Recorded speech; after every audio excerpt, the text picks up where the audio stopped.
Welcome to Why Sew, the podcast where some of your favorite sewing personalities and rising stars share what motivates them to create using needle and thread. I'm your host, Jason Prater, and with me today is Jessica Barrera, the founder and owner of Sallie Tomato. If you're not familiar with her company, it's a fantastic line of bag patterns and all sorts of other fun fabrics. I'm super excited to get to speak with Jessica today and find out why she sews. So welcome to the podcast, Jessica. Thanks, Jason. I'm so excited to be here. I love Sulky products and using them for my bags.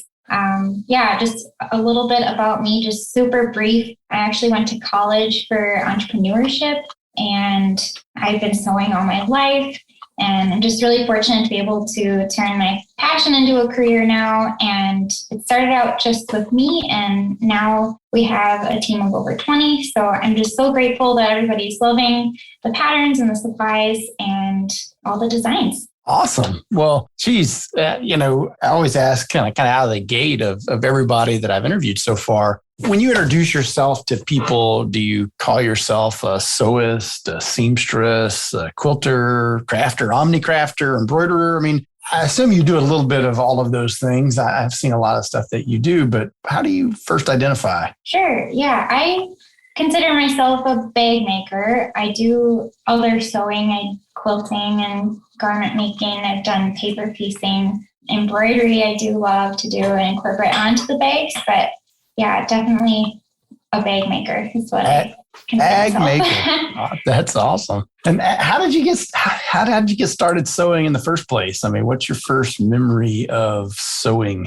Yeah, so my mom taught me how to sew, much like a lot of people. And I was making quilts for my dolls and different clothes and things. And it just stuck with me over the years. It was such a rewarding hobby to be able to pick the fabrics with my mom and pick out a pattern and to be able to create that. And I've tried other hobbies over the years, but I've always come back to sewing. It's just a really fun hobby to have. And there's so many different things that you can make. I've just really enjoyed it ever since I was a little girl, really. And I worked at a quilt shop in high school and in college. So I was really lucky to work there and kind of see the industry side of things and learn about pattern designers. And I didn't realize how big the industry was and realized that I could make a career out of it. So that's kind of how it all started. Yeah, so your eyes kind of got open to that side at a much earlier age, I guess, than some people. Mm-hmm. Working at a sewing store in high school, you had to be somewhat of an anomaly in your friend group there, right? Oh, for sure. Yeah. Yep. Everybody else is working at fast food joints and retail stores selling clothing and whatnot. And you're at a sewing store. What did your friends think about that?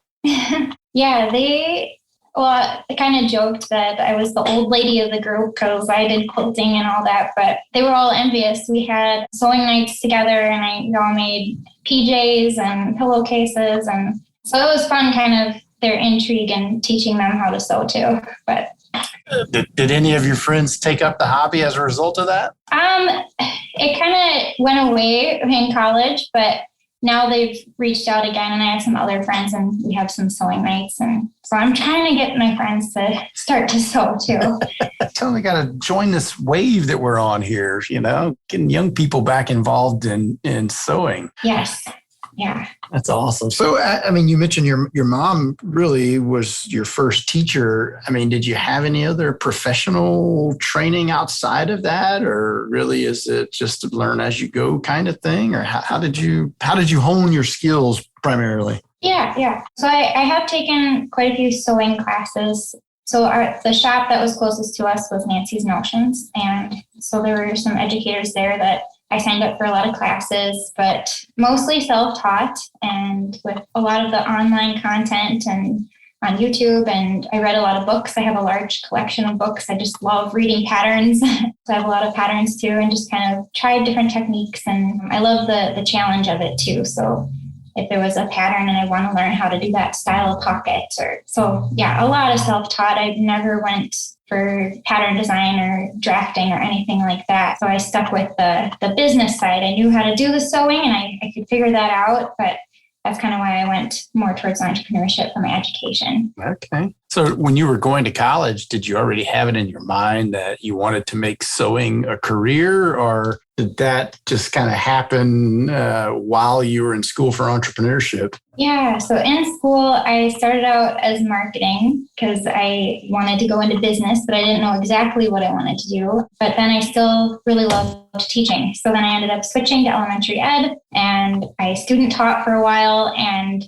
I'm so soft-spoken, I couldn't control the classroom very well. They were a rambunctious group of kids. So I didn't think that was for me. So I switched back to business and went for entrepreneurship. And yeah, I had no idea what I was going to do. But the quilt shop that I was working for, she brought me to my first quilt market, and I made some connections there. And I had started an Etsy shop in college, making things and selling them. I was making these dog beds, and they were really popular. And my mom said, why don't you make a pattern? And then you don't have to sew them all, and you can have everybody else make their own and teach them how to do it. So I typed up some instructions and I pitched it to Nancy's Notions, since I had connections there, and they put it in their catalog. And I was really hooked on this pattern design, and I did a bag and a table runner pattern, and it just kind of evolved from there. I started bringing on some hardware because from working in the quilt shop, I knew that when I was helping customers looking at the back of the pattern, and they were kind of frustrated if they didn't have the supplies that they needed. So that's why I started bringing in the purse hardware. I knew if I was going to design these bags, I needed the supplies to go with them. And yeah, I continued to work at the quilt shop. And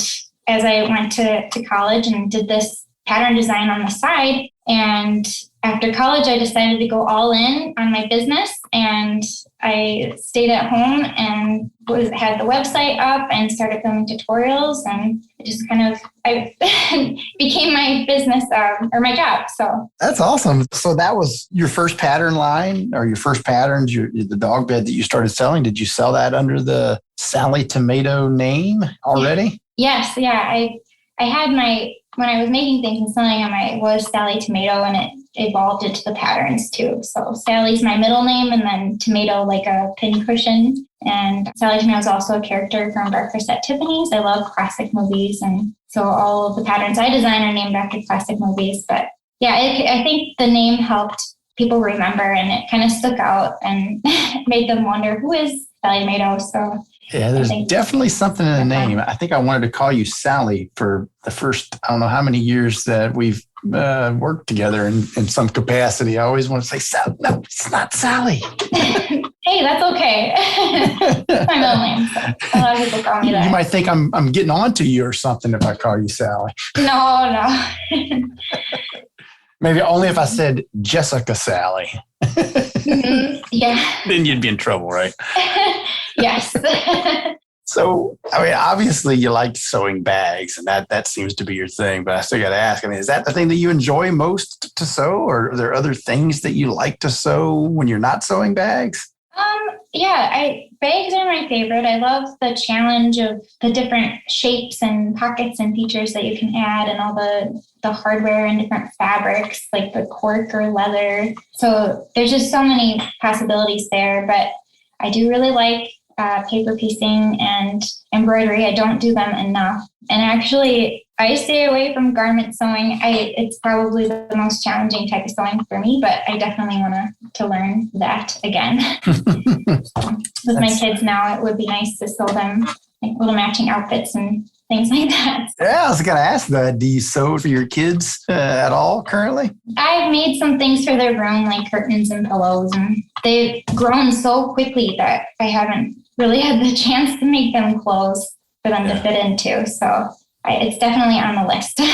How about gifts? Do you ever make handmade gifts for people? And if so, do you have any memorable gifts you've ever given out to people? Oh, yeah. For my family does request a lot of bags, and I love doing those, but I also like doing other crafty things too, like candles and jewelry. And so usually my gifts, they incorporate some kind of fabric or some other stuff too. But yeah, it's a lot to sew gifts for the whole family. Yes. So I always envy people who do that every year. Yeah, there's definitely something very meaningful in the amount of time that you have to spend to create something handmade for somebody. I've heard lots of really, really heartwarming, good stories when asking that. And I've heard some not so good when people don't appreciate those gifts the way you think they ought to, right? Right. Yeah, that's true.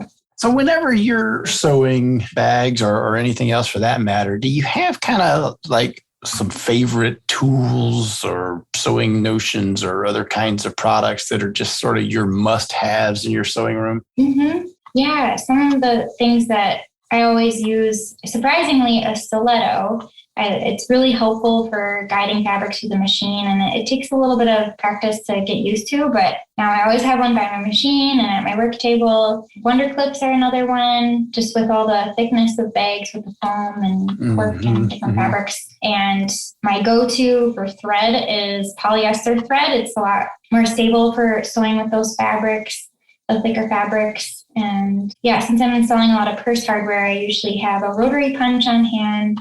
So that's for any type of hardware that gets screwed on, or if it for purse feet or rivets, it's really helpful. But those are probably my top ones that I always have handy. And also lots of like different glues and adhesives are super helpful for making straps or holding down applique pieces, because some of the fabrics can't be pinned. So the tapes and glues help. Awesome. Now, you mentioned polyester thread. I know you've used our Polydeco before. Do you use that in construction on your bags as well as machine embroidery on them? Or Yes. Yeah, that's what I use for the construction, the top stitching, embroidery, really the whole project. I love using the Polydeco. Awesome. Now, I mean, you mentioned that you're really close to Nancy's Notions. You know, are there any particular people there? You mentioned a couple of different educators, and obviously the namesake there, Nancy Zeman. Are any of those people consequential in your own career, or anybody in particular that helped you in some way to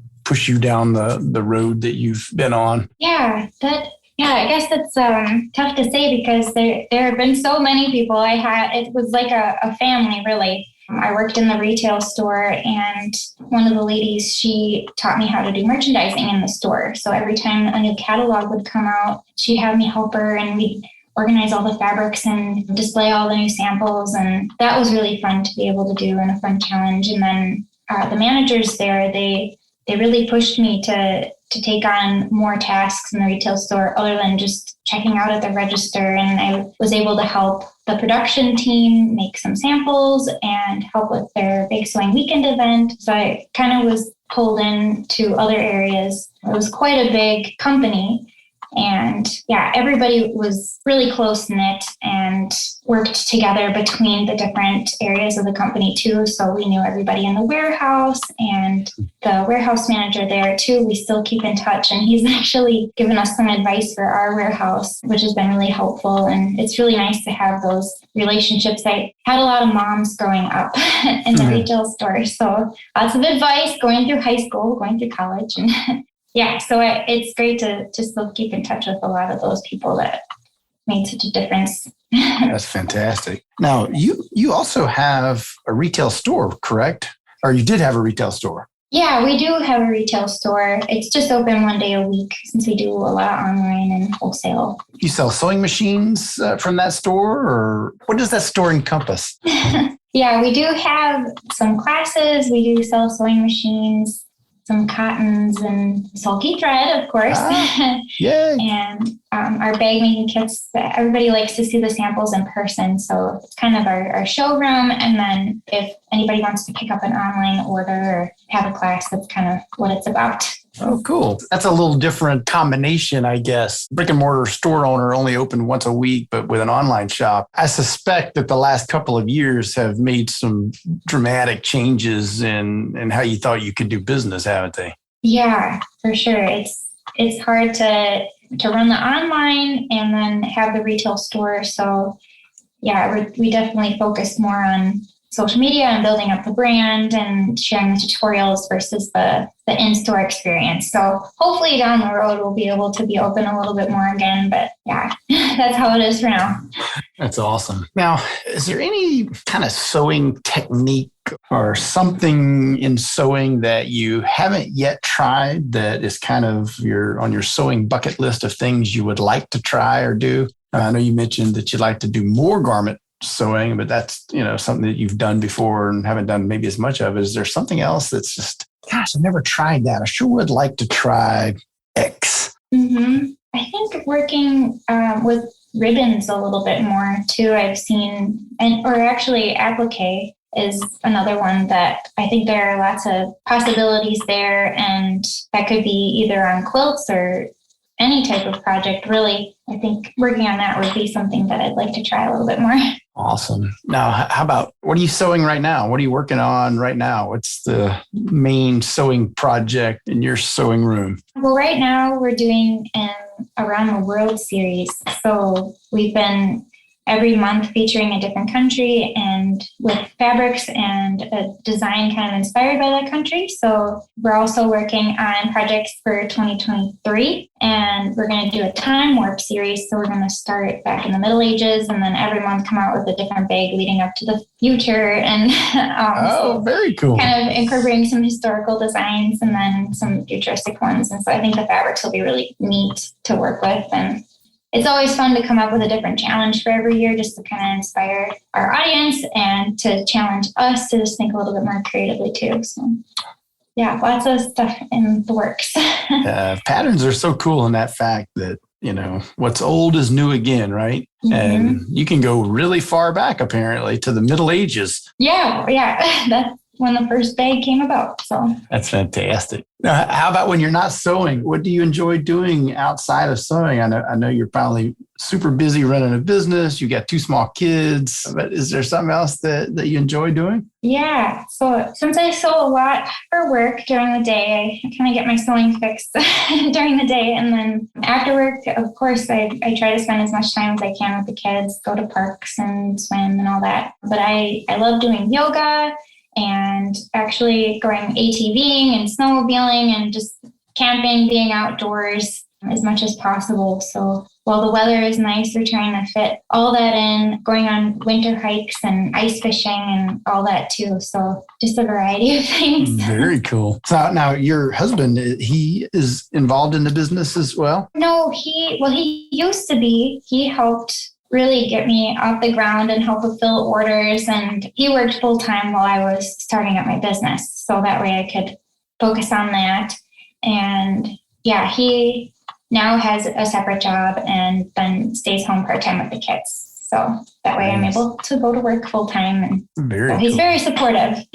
That's fantastic. Yeah, it's kind of a trend that I see. I mean, we have an industry that's full of so many successful women in a lot of instances, but you see many, and I've seen it all over the place, but a lot of times it's women that have transitioned from a prior career to finally getting to be in the sewing world, and pursuing their passion. And usually there's a guy behind the scenes that's super duper supportive there. Kind of the other way around in lots of other industries, but in this industry, because it's primarily a lot of business women, it's kind of a neat thing to see.